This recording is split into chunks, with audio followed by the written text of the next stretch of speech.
Hello, আজ যাবো একটু কালী পুজোর নেমন্তন্ন বাড়িতে।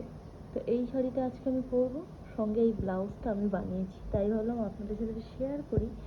তো এই যে এই বর্ডারগুলো কিন্তু আমি নিজে হাতে বানিয়েছি, আর সঙ্গে এই যে গলার সাইডের এই ডিজাইনটাও আমি হাতে করেছি শাড়ির পার ম্যাচিং করে। তো ফাইনালি আমি রেডি। এই যে আজকের আমার লুক। এখানে আয়নার আলোটা ততটা ভালো না, যেহেতু কোয়ার্টার।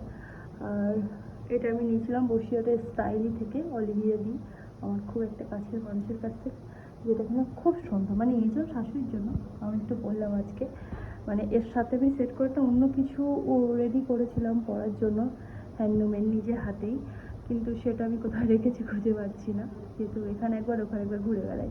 তো চলো যাওয়া যাক।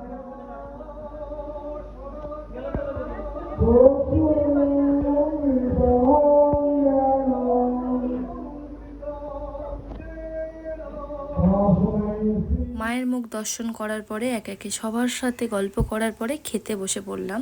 আর প্রতিটা রান্না এত ভালো টেস্ট ছিল, মানে কি বলবো, অপূর্ব।